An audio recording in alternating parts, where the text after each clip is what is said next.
Good evening students, welcome back to SST class.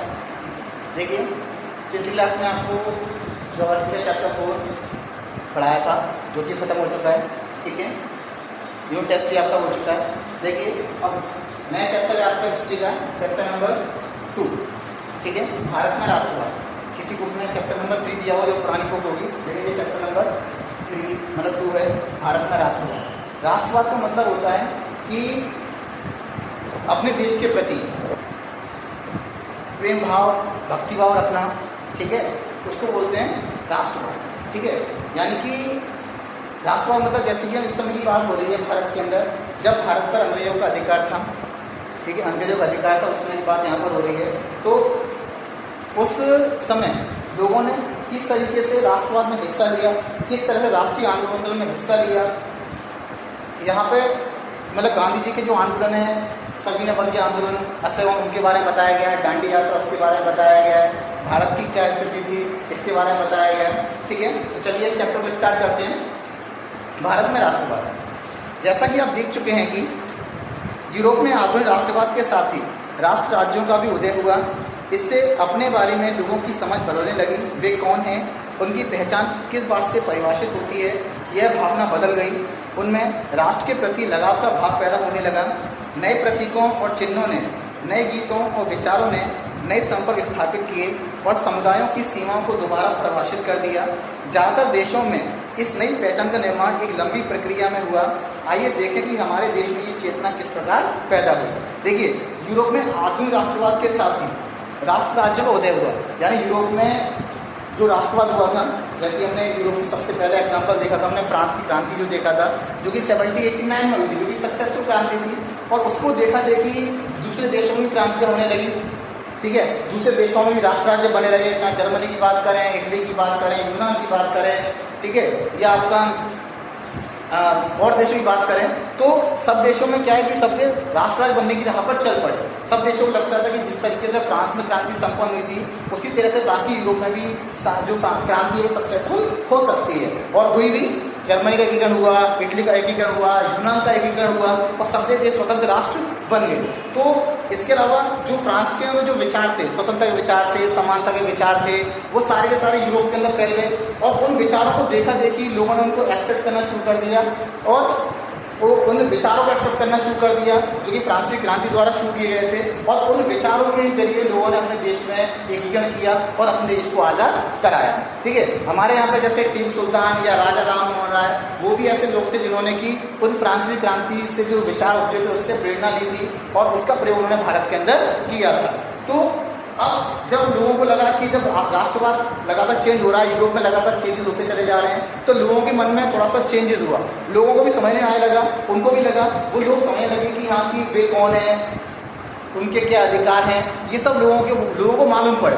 ठीक है, ये सब लोगों को जानने पड़े। उनको भी ये लगने लगा कि हमारा भी राष्ट्र के प्रति कुछ कर्तव्य है, उन्हें भी राष्ट्र के लिए कुछ करना चाहिए। नए प्रतीकों को उदय हुआ। तो ये सारी चीज़ें कब हुई? राष्ट्र के लिए, राष्ट्रवाद के लिए। ठीक है, यानी कि जहाँ पर राष्ट्रवाद आया उसमें भी इन विचारों ने योगदान दिया, और जहाँ पर राष्ट्रवाद यानी कि देश एकीकृत नहीं हुए थे, वहाँ पर भी ये विचार फैलते चले गए। तो यूरोप के बहुत सारे देशों ने इनको एक्सेप्ट किया। तो भारत ने इस चीज़ को कैसे एक्सेप्ट किया, भारत में किस तरह से राष्ट्रवाद का विचार लिया, भारत के लोगों में किस तरह से चेतना पैदा हुई, इस चीज़ के बारे में जानेंगे। देखिए, वियतनाम और दूसरे उपनिवेशों की तरह भारत में भी आधुनिक राष्ट्रवाद के उदय की परिघटना उपनिवेशवाद विरोधी आंदोलन के साथ गहरे तौर पर जुड़ी हुई थी। औपनिवेशिक शासकों के खिलाफ संघर्ष के दौरान लोग आपसी एकता को पहचानने लगे थे। उत्पीड़न और दमन के साझा भाव ने विभिन्न समूहों को एक दूसरे से बांध दिया था, लेकिन हर वर्ग और हर समूह पर उपनिवेशवाद का असर एक जैसा नहीं था। उनके अनुभव भी अलग थे और स्वतंत्रता के मायने भी भिन्न भिन्न थे। महात्मा गांधी के नेतृत्व में कांग्रेस ने इन समूहों को इकट्ठा करके एक विशाल आंदोलन खड़ा किया, परंतु उस एकता में टकराव के बिंदु भी निहित थे। ठीक है, यानी कि औपनिवेशिक शासकों के खिलाफ भारत के जो लोग थे, ठीक है, उनमें अंग्रेजों के खिलाफ गुस्सा भी था। ठीक है, उनको लगता था कि भारत में अंग्रेजों का शासन स्थापित है, तो वो लगातार भारत के लोगों पर मतलब उनका शोषण करते रहते थे। तो इस चीज़ को देखते हुए भारत के लोग फिर एकता के सूत्र बनने लगे। ठीक है, और उन्होंने अंग्रेजों के खिलाफ विद्रोह भी किया, लेकिन ये विद्रोह सभी के लिए एक जैसा नहीं था। या सभी लोगों की नज़र में अंग्रेज एक जैसे मतलब वैसे नहीं थे। यानी कुछ लोगों को लगता था कि अंग्रेज अच्छे हैं और कुछ लोगों को लगता था अंग्रेज अच्छे नहीं हैं। तो सबके अनुभव भी अलग अलग थे और सबके मायने भी अलग अलग थे। तो इन सभी लोगों को इकट्ठा करने की जिम्मेदारी किसकी थी? भारतीय राष्ट्रीय कांग्रेस की, जिन्होंने कि इन सब लोगों को इकट्ठा किया। क्योंकि इस समय एक मेन पार्टी जो भारत की पार्टी थी वो भारतीय राष्ट्रीय कांग्रेस थी। तो उसने उन सबको इकट्ठा किया। किसके नेतृत्व में? महात्मा गांधी के नेतृत्व में सबको इकट्ठा किया। लेकिन फिर भी उन सबको इकट्ठा करने के बाद भी इसमें बहुत सारे कांटे भी थे। यानी इस एकता के अंदर बहुत सारे टकराव के बिंदु भी थे। वो क्या थे देखते हैं आगे। पहले की एक और पुस्तक में भी आपने भारत में राष्ट्रवाद के उदय का अध्ययन किया था, वहाँ आपने 20वीं सदी के पहले दशक तक की कहानी पढ़ी थी। इस अध्याय में हम 1920 के दशक से आगे अध्ययन करेंगे और असहयोग आंदोलन और सविनय अवज्ञा के आंदोलन के बारे में पढ़ेंगे। हम ये देखेंगे कि कांग्रेस ने राष्ट्रीय आंदोलन को विकसित करने के लिए किस तरह के प्रयास किए, इस आंदोलन में विभिन्न सामाजिक समूहों ने किस तरह हिस्सा लिया और किस तरह राष्ट्रवाद ने लोगों की कल्पना को नई उड़ान दी। ठीक है, इस चैप्टर में हम गांधी जी के दो मूवमेंट, असहयोग आंदोलन और सविनय अवज्ञा आंदोलन, दोनों के बारे में पढ़ेंगे और ये जानेंगे और देखेंगे कि यहाँ इसमें किन लोगों ने हिस्सा लिया, कैसे कैसे हिस्सा लिया, लोगों के राष्ट्रवाद के मायने क्या थे, राष्ट्रवाद क्या था उनकी नजर में। तो ये सब चीजें इस चैप्टर के अंदर देखेंगे। ठीक है, देखिए पहली हेडिंग है आपकी प्रथम विश्व युद्ध, खिलाफत और असहयोग। ठीक है, पहला विश्व युद्ध, खिलाफत, असहयोग। ठीक है, पहला विश्व युद्ध आपका हुआ था 1914 से 1918 तक। ठीक है, पहला भी 1940 से 1918 तक। 1919 के बाद के सालों में हम देखते हैं कि राष्ट्रीय आंदोलन नए इलाकों तक फैल गया था। उसमें नए सामाजिक समूह शामिल हो गए थे और संघर्ष की नई पद्धतियां सामने आ रही थी। इन बदलावों को हम कैसे समझेंगे, उनके क्या परिणाम हुए।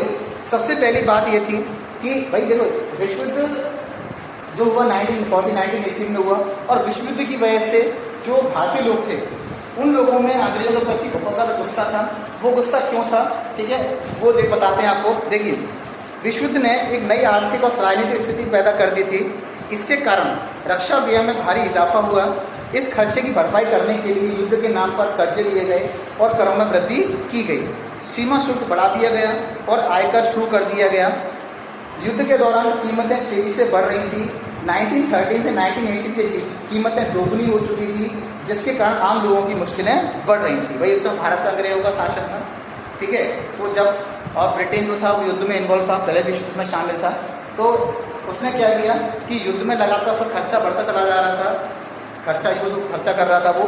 तो उस खर्चे की भरपाई करने के लिए उसने भारत पर दबाव डाला। भारत उसका उपनिवेश था, तो उसने क्या किया कि रक्षा व्यय में भारी इजाफा कर दिया। उसने खर्चे की भरपाई करने के लिए युद्ध के नाम पर कर्जे लिए, करों में वृद्धि कर दी गई, सीमा शुल्क बढ़ा दिया गया, आयकर शुरू कर दिया गया। ठीक है, जिससे क्या हुआ कि कीमतें बहुत तेजी से बढ़ गई थी और जिसके कारण 1913 से लेकर 1918 के बीच की बात करें तो कीमतें, हर चीज़ की कीमतें दुगनी हो चुकी है, दुगनी से ज़्यादा हो चुकी थी, जिससे कारण लोगों की मुश्किलें बढ़ गई। क्योंकि उनकी आमदनी कम थी लेकिन महंगाई उस समय मतलब बहुत ज़्यादा थी, टैक्स की वजह से बहुत ज़्यादा महंगाई हो गई थी। इसकी वजह से जो लोग थे वो ब्रिटिश सरकार से बहुत ज़्यादा नाराज थे। इसके अलावा गाँव में जो सिपाही थे, ठीक है, यानी गाँव में जो सिपाहियों को जबरदस्ती फौज में भर्ती किया गया, जिससे ग्रामीण इलाकों में व्यापक गुस्सा था। क्योंकि जो ब्रिटिश फौज थी वो युद्ध में इन्वॉल्व थी, उसको और ज़्यादा सैनिक चाहिए थे और उन सैनिकों की भरपाई करने के लिए उसने सैनिक कहाँ से भर्ती किए? भारत से।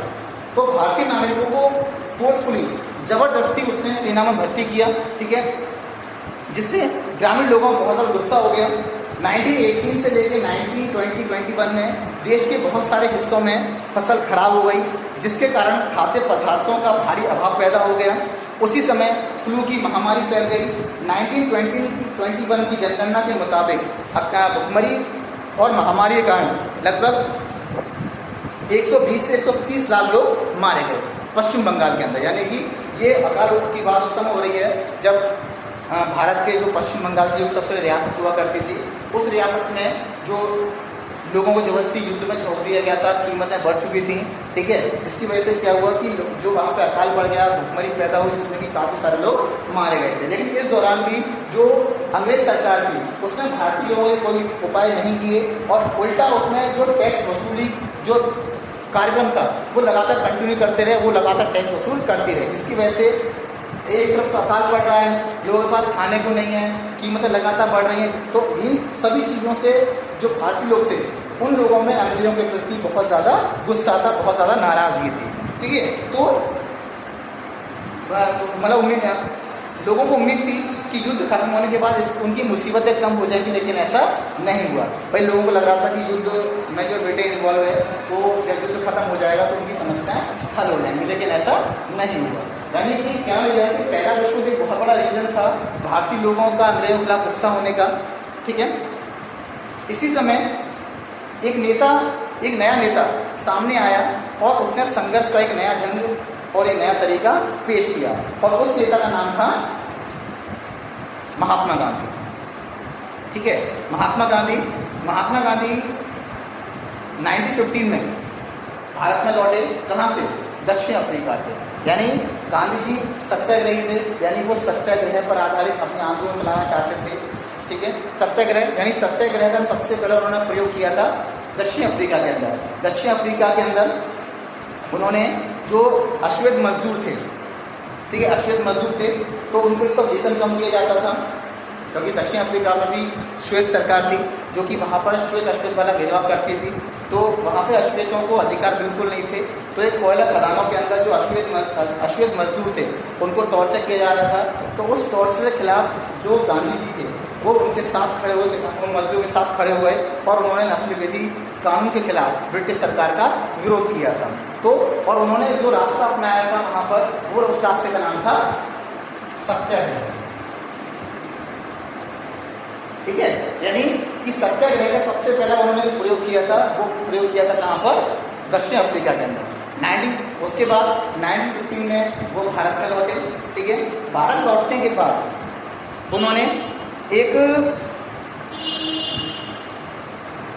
ठीक है, दक्षिण अफ्रीका में से भारत लौटने के बाद उन्होंने जो सत्याग्रह का जो प्रयोग था, जो कि उन्होंने दक्षिण अफ्रीका में किया था, जो कि वहाँ पे सक्सेस हुआ था। ठीक है, तो उसी का प्रयोग उन्होंने कहाँ पर किया था? भारत के अंदर। सत्याग्रह का मतलब ये था कि सत्याग्रह का मतलब है कि सत्य की शक्ति पर आग्रह और सत्य की खोज पर जोर दिया जाना। इसका अर्थ ये था कि अगर आपका उद्देश्य सच्चा है, यदि आपका संघर्ष अन्याय के खिलाफ है, तो उत्पीड़क से मुकाबला करने के लिए आपको किसी शारीरिक बल की आवश्यकता नहीं पड़ेगी।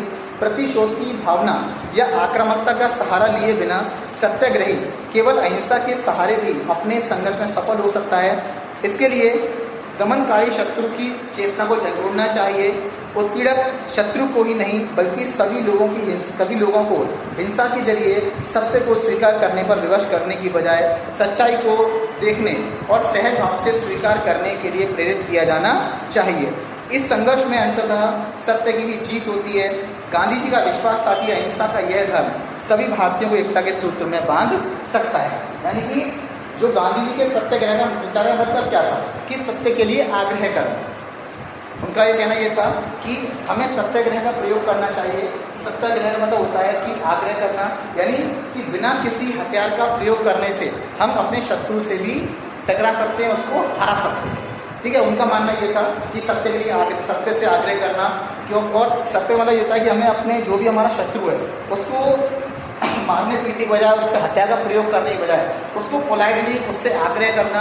और अगर हम पोलाइटली उससे आग्रह करेंगे, सत्य के लिए आग्रह करेंगे, तो हमारी बात जरूर मानेगी और अंततः जीत हमारी ही होगी। और गांधी जी कहना ये था कि अगर सभी लोग, अगर भारतीय लोग अगर सत्याग्रह का प्रयोग करेंगे तो अंततः जीत किसकी होगी? भारतीय लोगों की।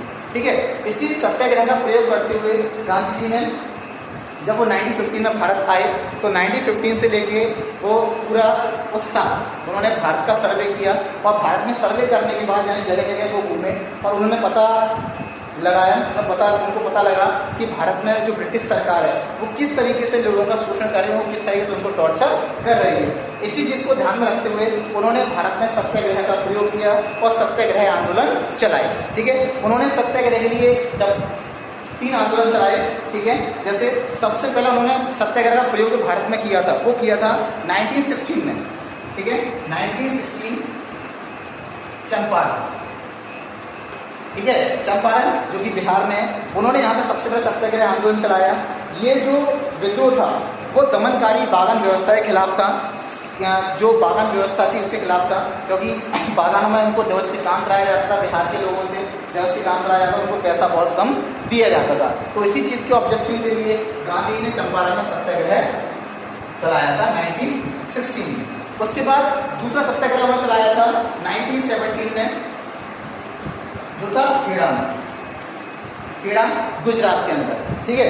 खेड़ा में उन्होंने किसानों की मदद के लिए सत्याग्रह का आयोजन किया गया था, क्योंकि फसल खराब हो जाने और प्लेग की महामारी के कारण खेड़ा के जो किसान थे वो लगान चुकाने की हालत में नहीं थे, लेकिन अंग्रेज उनसे लगातार वसूल करना चाहती थी और वो लगान मतलब उनसे ढील नहीं दे रही थी। तो जो गांधी जी थे उन्होंने 1917 में खेड़ा सत्याग्रह का आयोजन किया और उनकी मांग ये थी कि जो लगान है उसमें कटौती की जाए, उसमें थोड़ी सी ढील दी जाए, ठीक है। तीसरा आंदोलन था गांधी जी का, वो था 1918 के अंदर अहमदाबाद में, ठीक है। तीसरा आंदोलन था, यहाँ पर जो गांधी जी ने आंदोलन चलाया था वो सूती कपड़ा कारखानों के मजदूरों के लिए था, क्योंकि सूती कपड़ा जो कारखाने थे वहाँ पर मजदूरों से काम ज़्यादा कराया जाता था, उनको वेतन बहुत कम दिया जाता था। तो उनको प्रॉपर वेतन दिलाने के लिए, काम के घंटे निश्चित करने के लिए गांधी जी थे, उन्होंने 1980 में अहमदाबाद में सत्याग्रह आंदोलन चलाया था, ठीक है। इस तरीके से गांधी जी ने मतलब भारत में आकर ये तीन सत्याग्रह आंदोलन चलाए थे। 1916 में चंपारण में, 1917 में खेड़ा गुजरात में और 1918 में अहमदाबाद गुजरात के अंदर, ठीक है, जो कि कहीं ना कहीं सक्सेस हुए थे, ठीक है। और फिर कुछ समय के लिए यहाँ पर बागानों में उनको मतलब अधिकार मिल गए थे, यहाँ पर खेड़ा में उनको थोड़ा सा लगान माफ कर दिया गया था, तो ऐसे ही अहमदाबाद में उनको भी प्रायोरिटी दी गई थी। तो इस तरीके से गांधी ने सत्याग्रह का सबसे पहले यहाँ पर प्रयोग किया। चलिए आज के लिए इतना ही है, इससे संबंधित आपको क्वेश्चन दिए जा रहे हैं वो आपको करते हैं। Okay, thank you.